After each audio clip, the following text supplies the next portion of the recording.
Hello, Tim Wilmot here, and welcome to my watercolor demo. And in this, I'm going to cover my 5 steps to painting in watercolor. Now, if you've seen any of my other painting videos, and there's quite a few of them out there now on my channel, you'll be familiar with what they are. I seem to follow the same sequence every one, but in this video I'm going to go through these steps in a little bit more detail, elaborate on them in a little bit more detail for you. So if this is the first time you've seen any of my videos, or you're a beginner with watercolor, then I hope this will be useful to you as a structure, as a process for creating a painting using the watercolor medium. So let me go through those steps, and we'll start off with the first step, which even before any brush touches the paper, any painting is done, I'm just planning, I'm thinking about what scene to paint. So I accumulate over time loads and loads of photographs of possible painting scenes, many of which I will never paint because they're not suitable for watercolor. So the first step is planning. It's the choice of subject, and if you are painting from a photograph, then you've got to think of what is going to work, what isn't going to work with that photograph. You see, lively watercolors, and I try to do something that's quite lively, not too dull with colors and values and so on. So lively watercolors need some strength in the tonal contrast, lots of darks and lots of lights. They will need negative shapes to work well as well. The lighting in a photograph may be unsuitable for watercolor. Normally it's best when the light is not behind me. So in other words, it's coming towards me. Contre jour, as they say, is the term. Painting into the light, into the sunlight, or the light coming from the side works well also, with shadows going across the scene, left to right, right to left. But having said that, this is the subject of my watercolor painting demo. It's with the evening sunlight, some nice evening sunlight behind me, coming from behind me and casting these shadows over the building. So this, I think, is going to work well. So thinking about, first of all, those tonal contrasts. Have I got lots of lights? Have I got lots of darks? Well, yes, I've got this lovely building in the middle, brightly lit up with the sunlight, and also to some extent this one on the right hand side as well. Lovely bit of light hitting some of these window frames, the glass there as well. Lots of nice darks. Look at the dark down there in the up the street, up the alley there, and also again on the right hand side, a nice dark right hand side to that middle building, a really dark going up the street there. So I've got lights, and I've got some lights, and I've got some darks. Next, thinking about composition. So what can I change to suit the composition? And it's difficult to really have any rules as regards composition, any hard and fast rules. Sometimes it's just looking at something and it's common sense, just thinking it sort of works from a composition point of view. So I'm thinking in this planning stage, what can I remove? What can I add? What can I change position? So first thing is, we've got lots of cars going up and down this street. So I generally wouldn't have objects in the corners or too much detail on the side. So This car on the left-hand side, for example, will not have that one in the painting. These cars on the right-hand side will not have those. This one right in the middle, I don't think that would work from a composition point of view as well. This sign, it's a nice sign, but it's in the dark. I'm going to move it over to the right-hand side, but imagine that it's in the shade, so it's still a dark. So that dark value there, imagine that sign against the lighter background. So we've got that negative shade. We've got dark with the light behind it. Nice bit of tonal contrast. Also catching the light of these figures in the cafe. So there's a little cafe here, street side cafe, and there's a few figures catching the light. So we'll have that. There's this figure here. Now this lady is walking away from the scene, so I want to make sure that I've got some figures here maybe pointing into the scene. So by all means I'm going to have some figures, but have them walking into the scene rather than away like that. So that's it from a composition point of view. And then also in the planning stage, I'm thinking ahead and trying to get right in my mind the sequence of steps I'm going to go through. So this is the first step, planning stage, but the next stage will be the drawing stage, and then I'm applying paint to the paper. So I'm thinking of those individual steps, the sequence I'm going to go through. Sometimes it infuriates me that I forget those steps and I make mistakes. But on the whole, a better painting will result from better planning and trying to stick to that plan. Okay, so let's get started. So that's step number one. Step number two will be the outline drawing.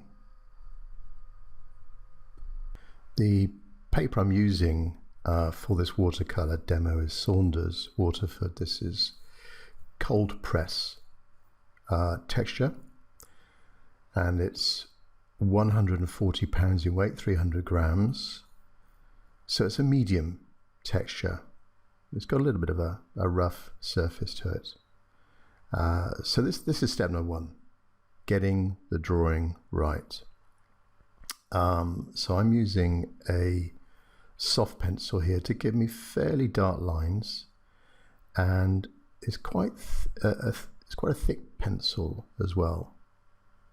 But I have to get this drawing stage right. I have to make sure that I've got all the main objects in. I don't spend an awful lot of time doing the drawing, but I do try and make sure I get the main shapes right, and I've still got in my mind this end painting.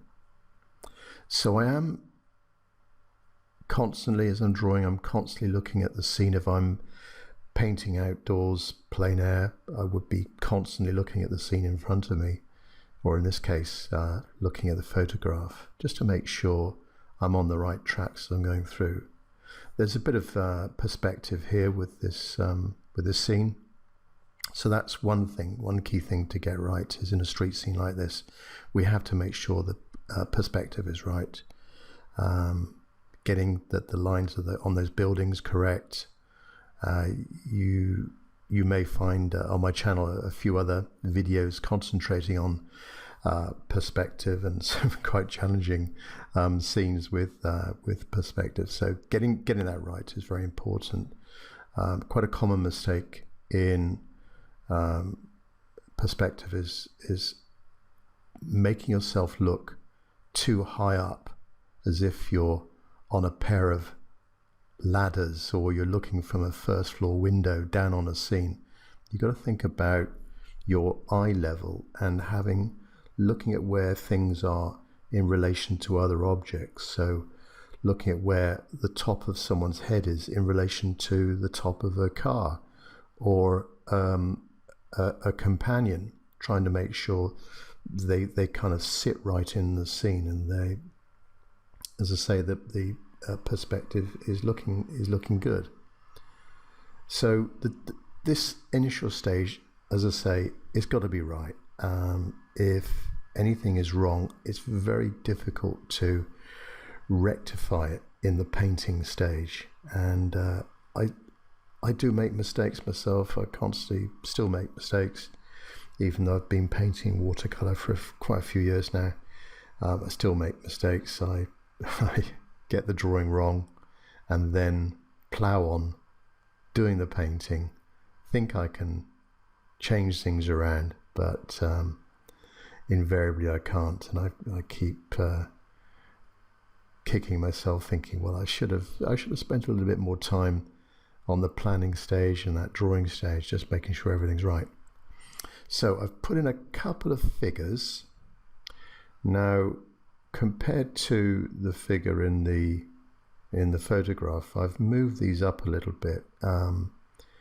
Having half a figure right at the very bottom of the picture in the foreground I don't think works from a composition point of view. So I've elevated them a little bit, imagining that we're maybe just slightly higher up than the opposite side of the street, or where those seated figures are. So just trying to imagine that position there and elevate those figures up so that I can see more of them. And but I'm gonna you can see with the legs, I haven't actually drawn the legs. I'm gonna sort of hide them in that bottom foreground, in the shadows.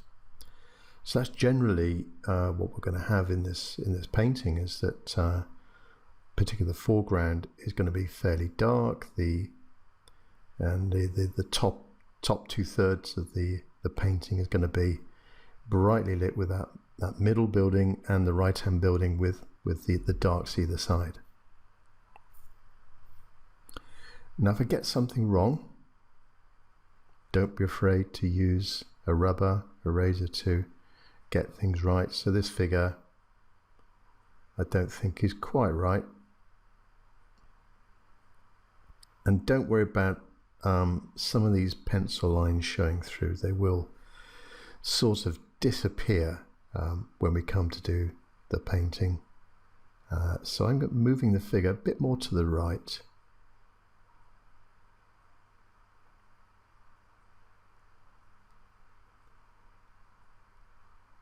So I can make more of a feature of the seated people in the middle ground there, the brightly lit people in the cafe. I might do a bit of cross hatching on these figures. They will be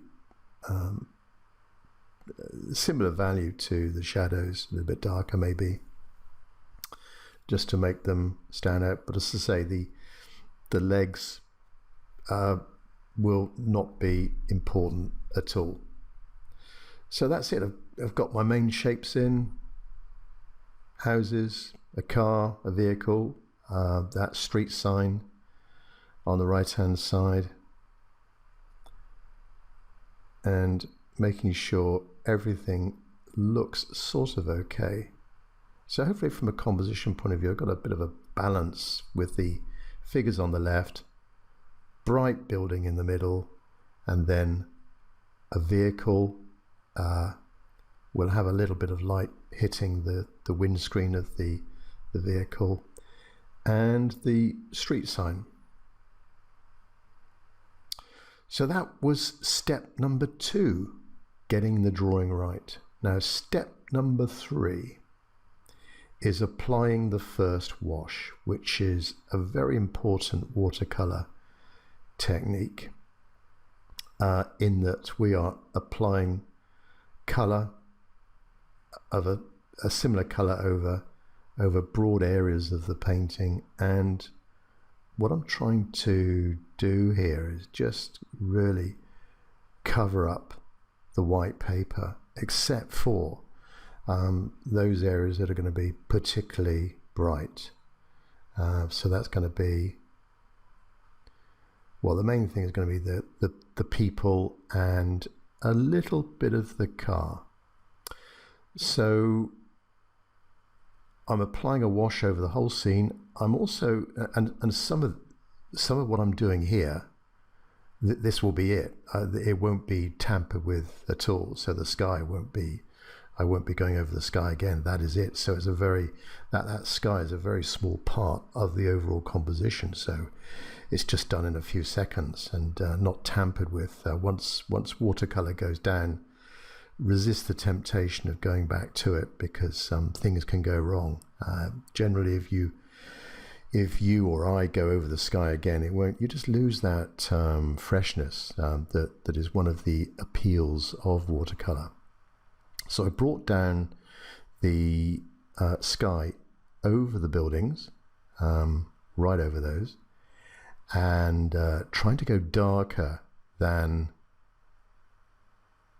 trying to go a little bit darker than the actual photograph, the actual colors in the photograph, because these will dry lighter. So I've got to compensate for that by going in a little bit darker with these colors. So what I'm doing here, so I was saying about the sky, that will be the end color. Likewise with these buildings, I won't be going over those again, apart from the shadows and some of the details of windows and shutters and so on. The brush I'm using is a Raphael mop brush.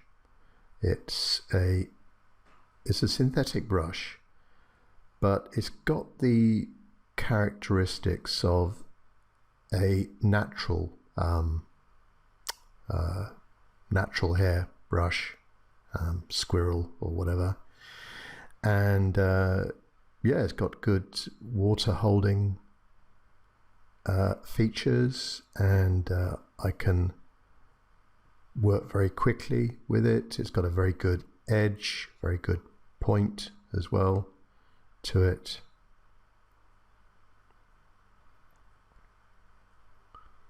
You might notice a little sticker on the end of the brush. I think it said 1018, and that's when I bought it. So I'm going to try and have a process of renewing brushes, say every year. It should last quite a bit of time. It will. These synthetic brushes will generally take a little bit more punishment and will last a lot longer than a natural hair. It's infuriating when you spend a lot of money for a Kolinsky sable brush, fantastic brushes, but you then start with a bit of rough treatment, you then start losing the hairs, and invariably you lose the hairs off the middle. You know, the exact place where you don't want to lose them is that point that you bought the brush for in the first place. You know, that's the first place where it starts defoliating and losing hairs. So while the wash is still moist or damp, we can still play around with it, adding in a bit of extra pigment just to make some of these walls a bit more interesting. If they were all one value, then you know, it's going to end up with a pretty boring surface, a pretty boring facade to those buildings. So you've got to add in those different colors. You could also do a bit of splattering as well, just to drip in a little bit of clear water into that initial wash, for these walls, just to give the impression of an older building, rather than it being too sort of flatter color or value. So I'm now using of course I'm using a hairdryer just to speed up the process, because this third stage, the wash, I'm going to make sure everything is very dry before going to the fourth stage, which will be the darker shadows, the darker values in the painting, and these darker values will make the lighter areas appear lighter by putting in some darks against them. By the way, if you like these videos, please join my little club or community. I'm not sure what the right word is for it, but I've got a little community on the Patreon system. That's at patreon.com/Tim Wilmot, TIMWILMOT, or www.patreon.com/Tim Wilmot. And every month or two, I set a painting project for everyone in the community. And for a small pledge, it's currently $5, I'll give you a personal critique in return. So you follow my little project, and I then give you a lot of supporting material that isn't available here on the YouTube platform. So there are things I can do on Patreon that's not possible currently with YouTube. Allows me to be a lot more interactive and sharing information with you. So you follow this project along and paint the scene, take a photograph, send that back to me, email it back to me, a photograph of your painting, and then I give you a personal critique in return. And this is normally a short video, a little sort of couple of minute video, just to really my critique of the scene, things that work, things that maybe don't work, some extra hints and tips. It's proved to be very popular, so yeah, to find out more details about that, you'll see the links down below in the notes of this video, or just go up to that Patreon site, Patreon, very popular system for creators to share their work and build up that community, and yeah, things that you can do that I can do that's not possible on YouTube. And of course, please subscribe to this video and like it, and subscribe to get notification of new videos coming up.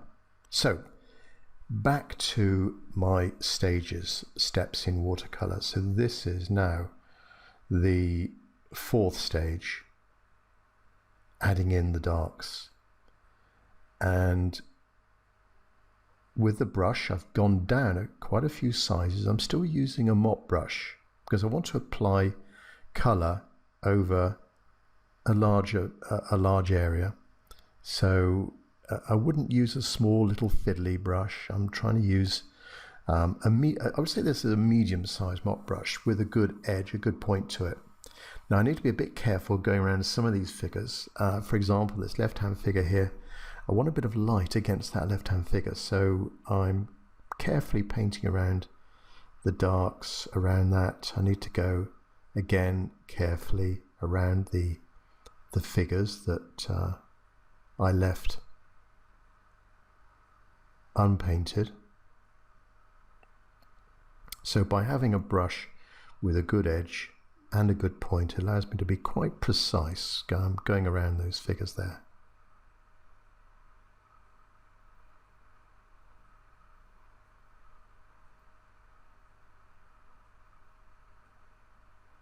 And some tables and shadows or whatever underneath those tables. Now they're in the distance.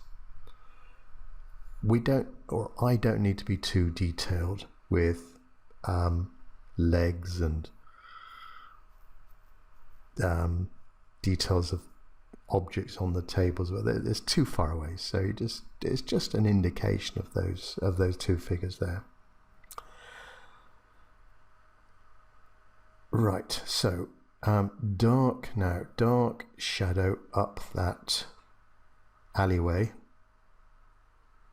So quite dark around those figures. That's going to be an area of maximum difference between the value of the figures and the very dark shadows behind. So I do use, I should have said a little bit about the palette I've got here. So neutral tint or Payne's grey. If you're not gonna mix up some kind of a dark blue with a dark brown and maybe an alizarin crimson, a quick way is to use neutral tint.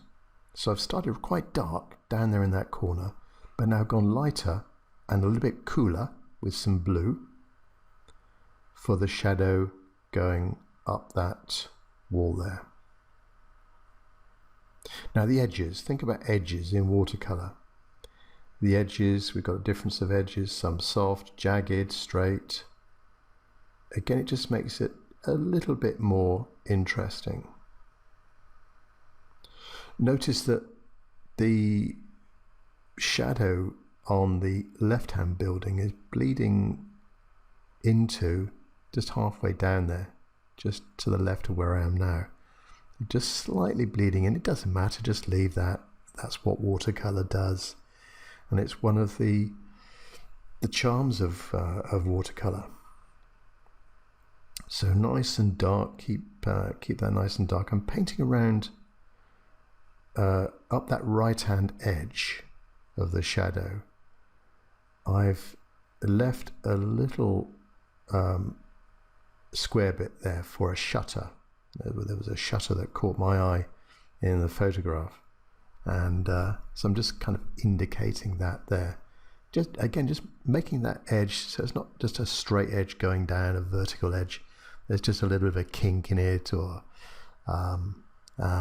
some change in shape. Now I'm going along the bottom now, so generally working from left to right, and in a fairly loose way, just applying these shadows, different colors in these shadows as well.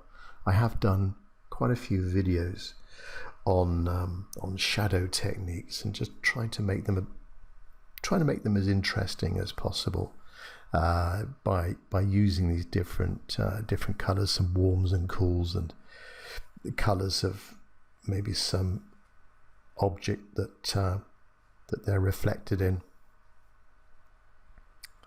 So I'm now going up the middle building and the shadow there. Basically the same principle as I did before, in that I'm going to have that dark value on the right hand side of the middle building. So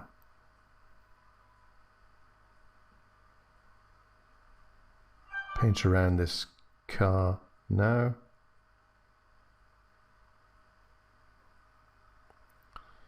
Car or van doesn't really matter. So dark again in the in that second alleyway.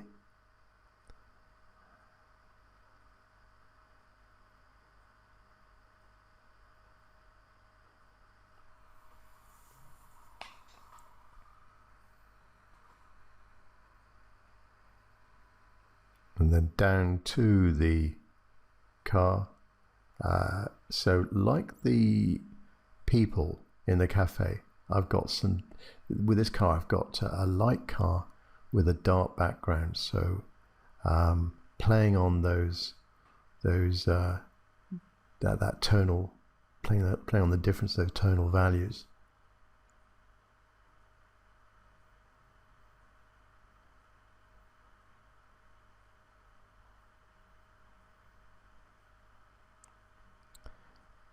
Back with a little bit of neutral tint again. Now there's quite a large area here in the bottom right corner where there's not much going on. So again, I'm just trying to, with these different brush marks, just introduce some interest down there. There could be any objects. I don't want to have a specific object that the viewer might recognize, but just something going on down there, sort of abstract. Yes, it's sort of abstract shapes in a way. Couple of diagonal shadows on the left hand side just to break up that what otherwise could be a fairly boring border down the left. So just add something in there. Now these figures, light's coming from the left, so I want a little bit of light on the left but nothing on the right hand side really. Gonna sort of blend those in with the background around those figures. I use my fingertips just to smudge things and help with the blending process.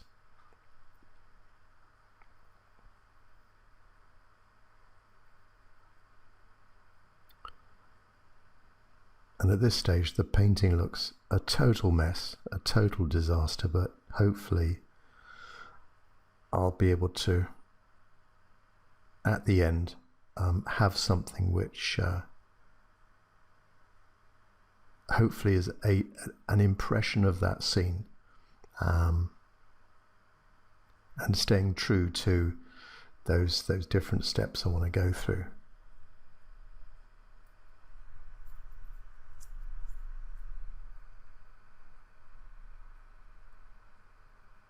Right, second figure, let's have this one a bit darker than the other figure.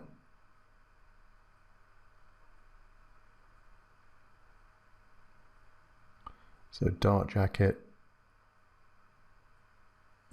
You'll notice I'm fairly regularly going back to the palette and adding extra colour to my brush and just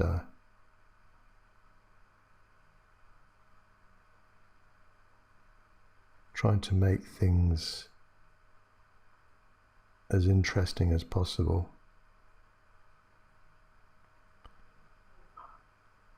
So this area is still quite damp and I can be playing around with it still, adding more colours into it, getting some soft edges. It will dry a little bit lighter than I've got it.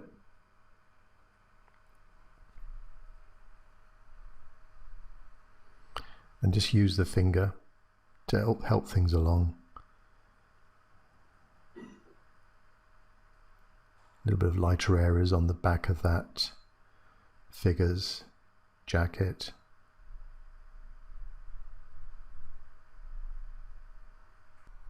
So step number 4 is over with, those dark areas, and now step number 5, which is really the last stage for me, are the details and highlights. So again, going down in size of a brush.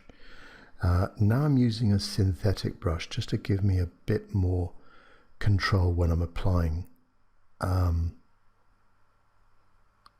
little lines, little marks on the paper. So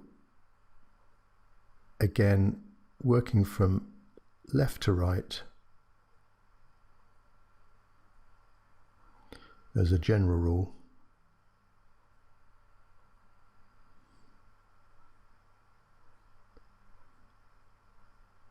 So a bit of dark shadow at the very top of that building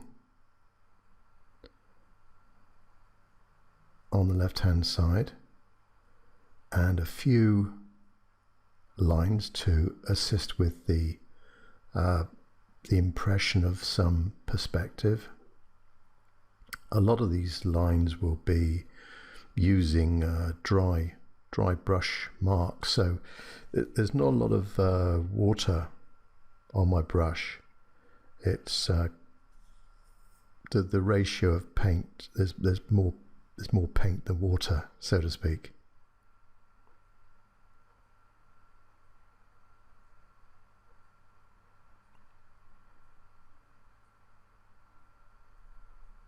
And in this in this last stage, I will be using, so there's a lot of darks, so be using neutral tint quite a lot in combining.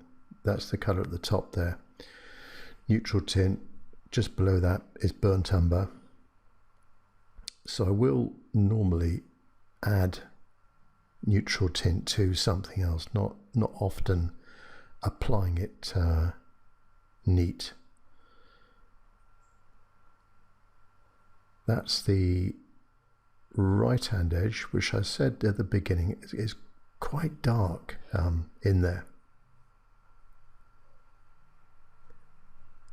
A few more details on the right hand building.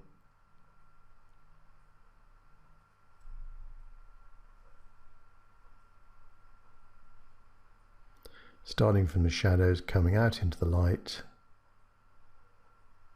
There's a corner of it that faces us, and then it goes down the street.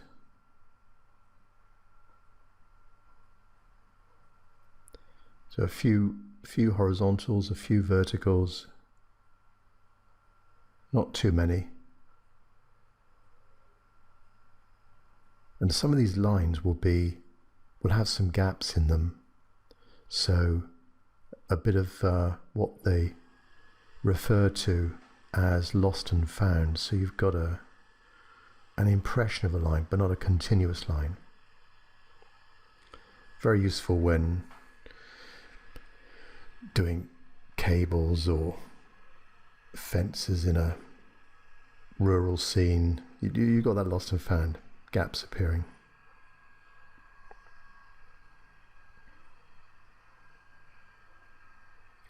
Also, what you can see now as the colours are drying, they're creating some interesting values in the shadows.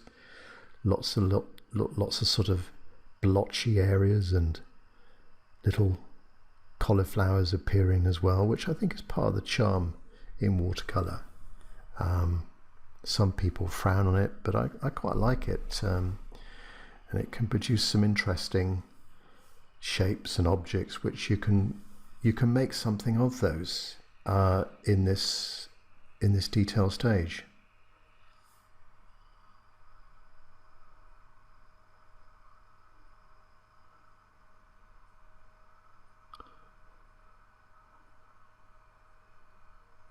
Now with windows,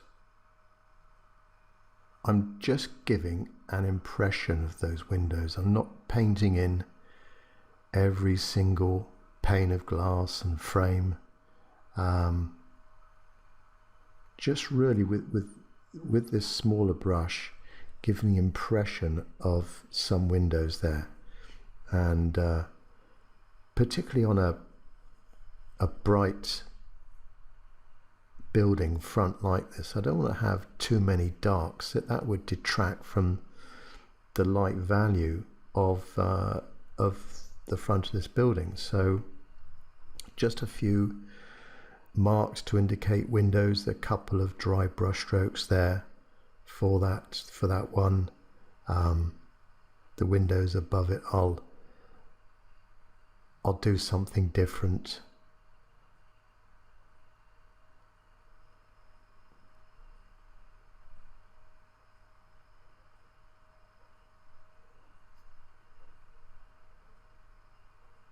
So that line is the top of the ground floor, or the start of the first floor. And I've got to apply some darks into the shadows as well to make this just a little bit more interesting. I was just saying down the bottom right hand corner, that area down there, it's sort of right, but it might need just a few little marks here and there just to make it a little bit more interesting. So there are some fairly big windows on the left hand side, so I'm going in quite dark here with those windows, 3 windows there. I'll need to get in a line across this building.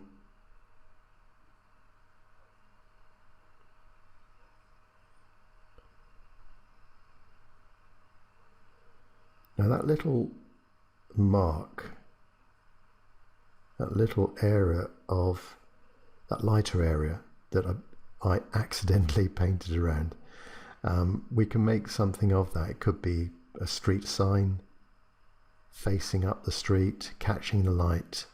So sometimes these little marks that you leave can be made into something, and we can elaborate on them, we can emphasize them and make them into some other object that maybe we didn't think of at the planning stage. So these marks the little pleasing things that come to you, a bit of inspiration, and you can make something of them. Now there's a balcony on that building there, so I'm not going to, as in windows, I'm not going to paint in every single railing of that balcony. There's a darker doorway on this right hand building, so I'm bringing that down to the vehicle just to add a bit more contrast to that. Do you see? Again, something dark against a lighter object. Now windscreen, going to make that dark windscreen, but maybe a little bit of reflection on the window, and a few other lines, the front grille and a few lines going up the side. Now I'm not going to do too much with the wheels.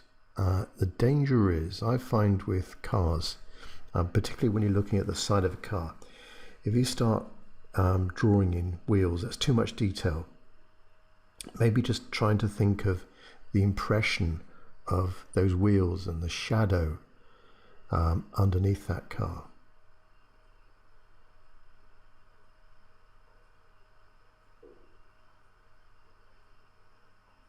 This paper's still a little bit damp from the fourth stage, so I can still get some soft edges and a bit of blending going on. It's not totally dry at this stage.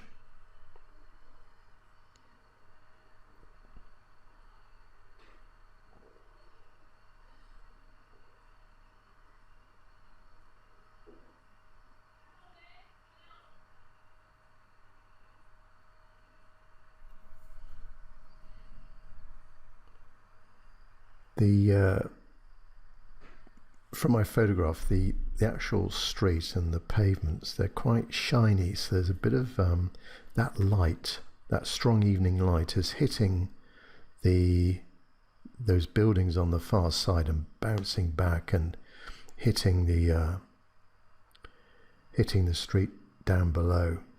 So I'll try and add in a few marks just to give an impression of that. So before that, those figures on the far side of the street have been given a bit more detail. Faces, bit of flesh colour.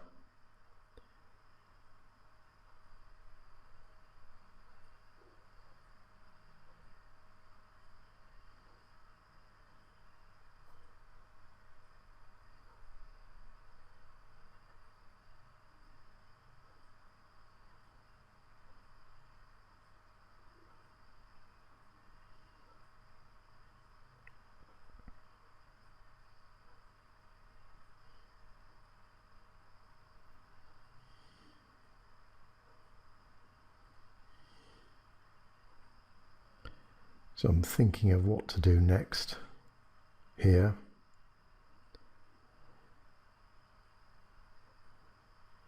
And maybe I think I can get another figure in there. Now, I hadn't planned this, and I'm going against what I said earlier on, but I just think this little figure, it was just shouting out at me, put a figure in there. And it's also, I think, quite useful in that it's connecting up the foreground to the middle ground as well. But it's just a very brief figure done in a few seconds, a jacket, a face, and the legs, just lose them in the shadows. Don't need to bother too much about that, as I'm doing now with the those figures on the far side. Just very simple application of some marks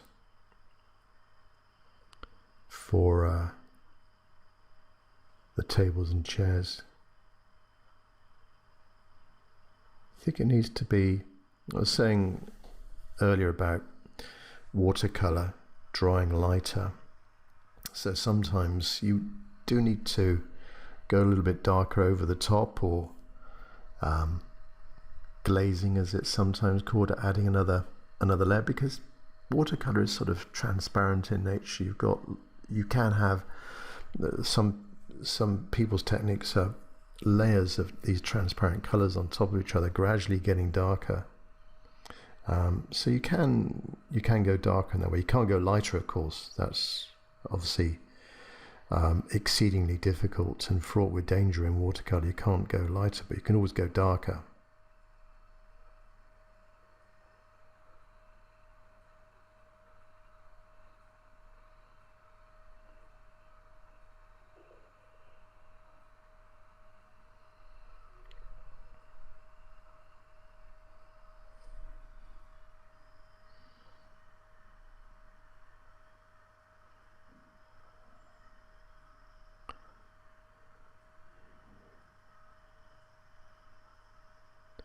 And I'm gonna make a little dog there for that figure.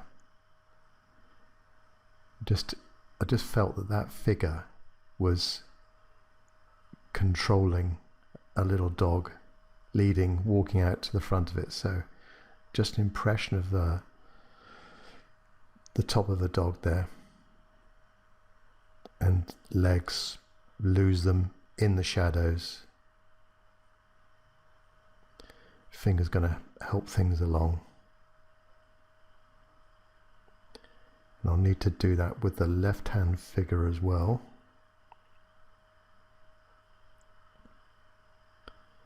Just have that figure with a lighter jacket, just so that it's different from the right hand figure.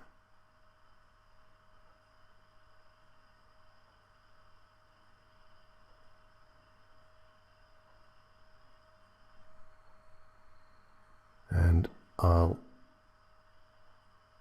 really just concentrate on the top part of this figure's legs. They sort of go down below the bottom of the painting.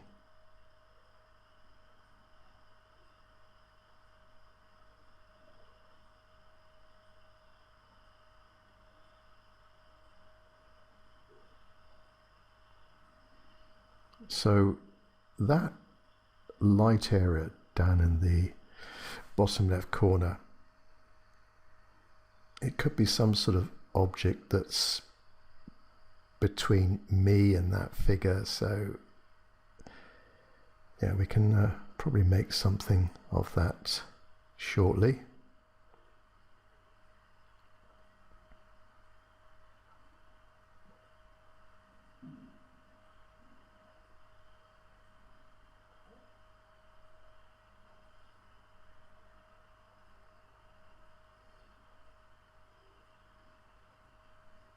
This is what I mean about seeing these different blotchy marks appearing in watercolor. Sometimes you can make something of them. This could be a bit of street furniture or just something, but not too much. I don't need to spend a lot of time with it, because I would just that would detract from what's happening above. But some object there, going back to the reflections as well, just to,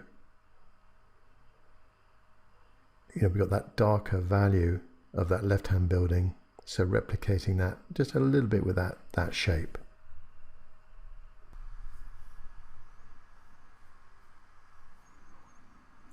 Just to help these reflections along, a few little lines acting as a sort of mirror of what's above.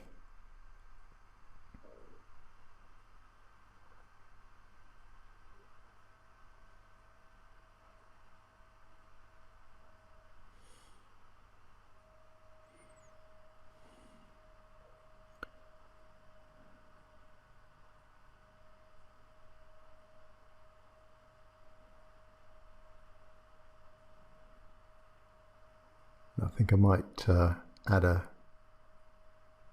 bit of highlight to that dog, top of its head, just to make it look more realistic.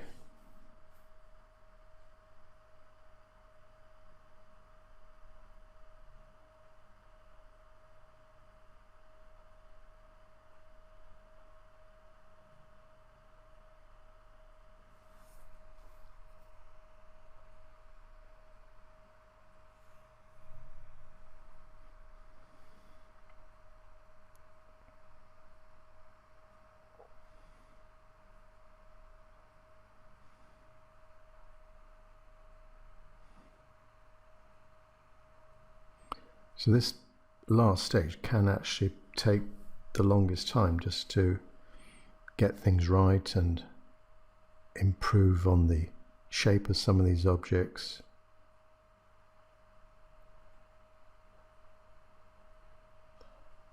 But of course, with watercolor, the danger is that we can overdo things. So I'm trying to be very conscious at this stage not to overdo things.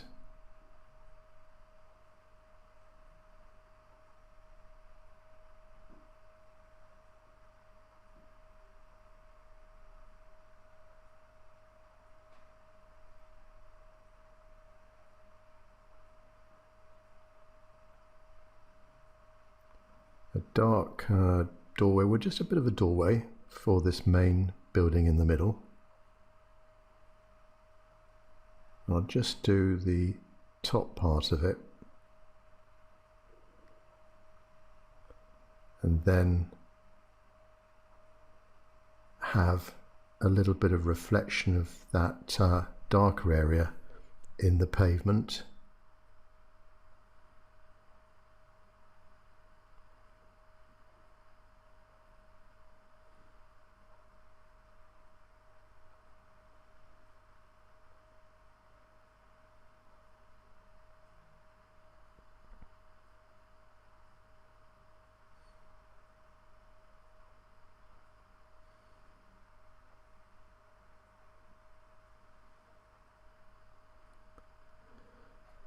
And going back to that car, I don't want to put too much detail on it, because it could be, let's imagine it's coming up the street ever so slowly.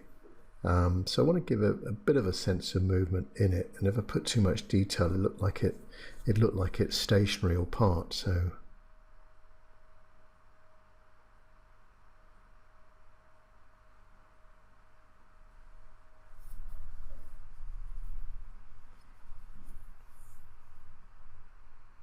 and a street sign on the right, which I moved from it was in the wrong place on the photograph, so I moved over to the right, and then I got a bit of contrast going on with the lighter background.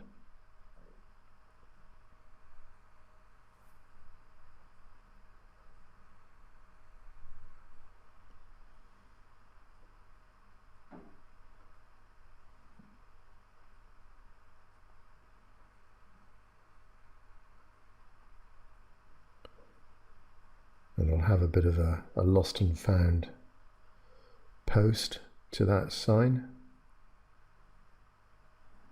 So lost and found all the way down, and then lose the base in the shadows. Deliberately not having too much detail down in that right hand corner.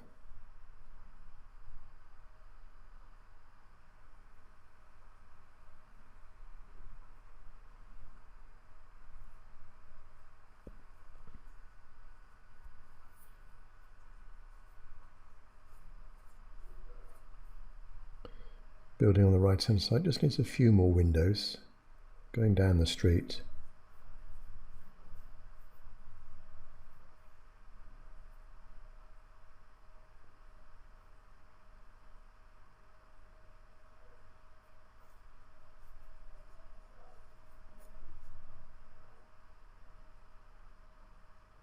So I'm almost using this brush like a pen in a way. I'm just applying little marks here and there.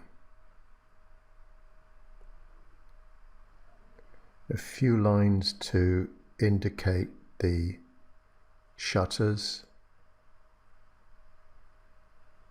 So this is, I should have said this scene is Périgueux in southwest France. So we want to try and make it look like a typical French town scene with those shutters.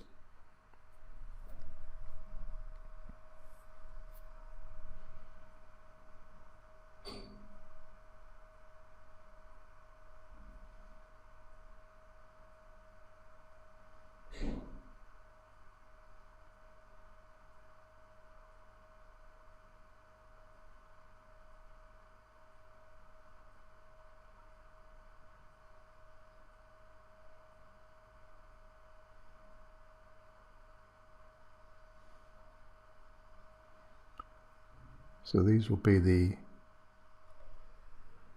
final little bits of dark detail before I go on to the very last part of the detail stage, which will be quite often I use white paint for highlighting things, but because I'm going on to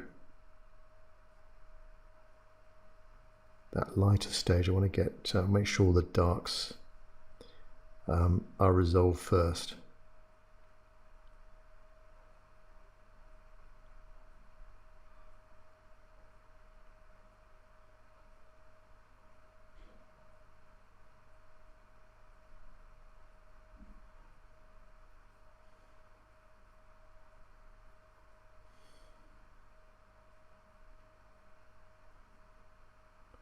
I'm just putting in a few lines to help with the perspective and a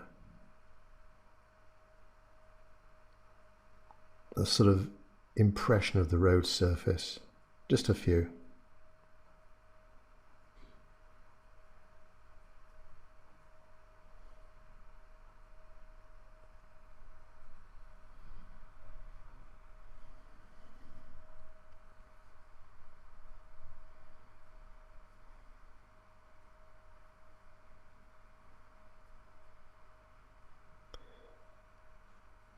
So now the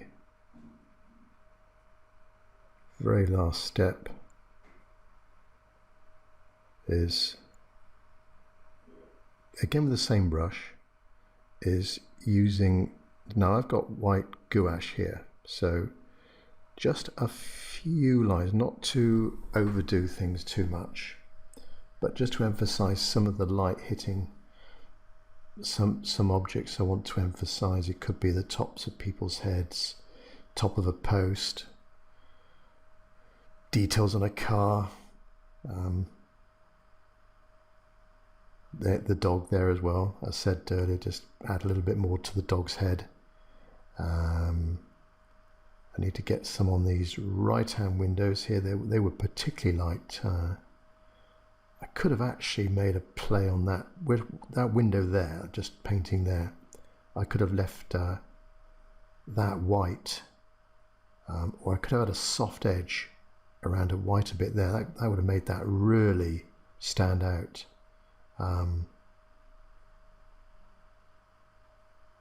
If I did this again. So a few marks on that car there.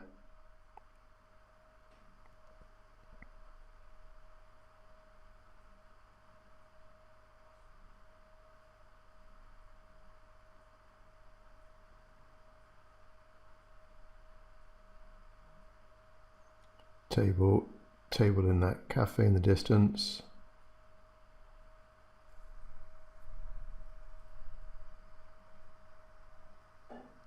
Maybe a bit of light hitting some of the aerials on top of the rooftops.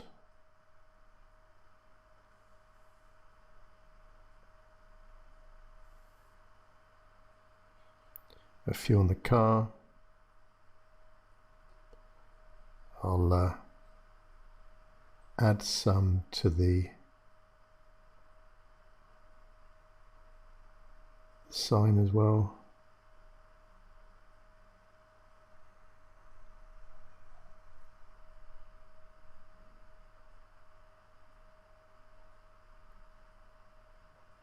Just to give the impression of some writing on it.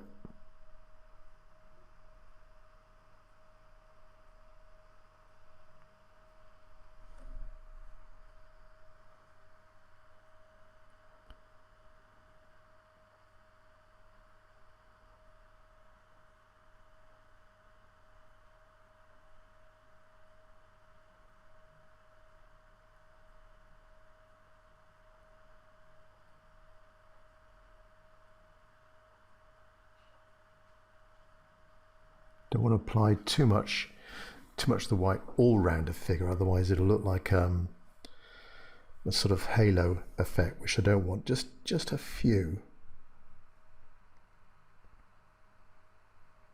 We've got that bright light hitting that middle building, and it's bouncing back, so it's going to create a little bit of a highlight around those figures.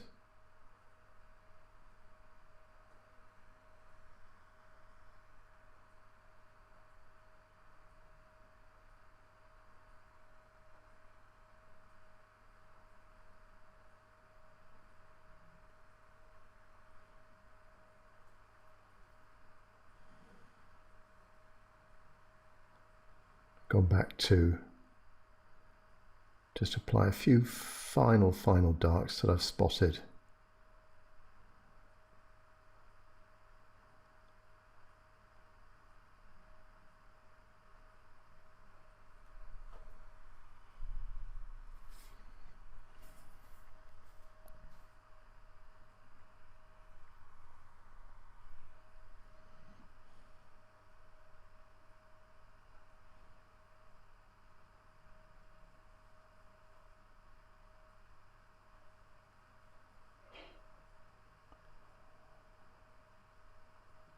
A little bit of dark under there just to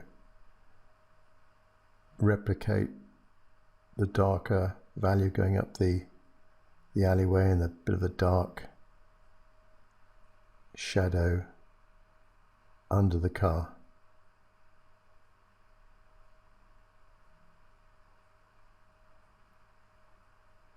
Dry brush stroke along the street. You always need some, talking about composition, you always need some strong lines somewhere, some strong verticals or strong horizontals. And that's it, we're done. So this is the end painting, and my video covering my 5 steps in watercolor painting. So just to go through those again. The planning stage, getting it right in your own mind, the sequence of steps you're going to go through, the composition, deciding what to leave out of the scene, what to include, and things to change the position, you know, street scenes, changing street lights, street signs, and so on. Getting right where's going to be the darkest value, where's going to be the lightest value in the scene. So I went with a couple of dark areas there, and the light, you see I've got a lot of contrast between the figure and the shadows behind. The light vehicle, shadow behind, dark sign, light behind. So thinking about those differences in tonal values. So step number 2, doing the initial drawing, getting in the main shapes of the objects, the outline of the objects. I erased this figure here, this second figure, and moved it slightly to the right. Don't be afraid to get the rubber out and remove things that aren't quite right, because you've got to say it can be difficult to pull a painting back if that initial drawing is wrong. And in a street scene, the main thing is getting in the perspective right as well. So step number 3, the initial wash. Applying that, the way I paint is applying colour over the whole painting, except for the areas I want to leave light. So carefully painting around those, but covering everything else. And a lot of what I paint over the wash, that will be the end thing. So the sky wasn't done again. Some of the buildings and the road here, that wasn't touched again. And step number 4, the darks, the shadows. So introducing some different values in those shadows, lights and darks, warms and cools. Again, carefully painting around some of the areas I wanted to retain light. And then the last stage was the details with a smaller brush. So I'm going down each stage, I'm going down in size of brush, and a small synthetic brush to add in the details, these marks of the architectural details, windows, figures, the dog. And I spotted little areas that I could make into something like this light, that light area there. Add something dark in behind it. This light, something light appearing there. It could be a street light or something. Add something dark behind it as a shadow.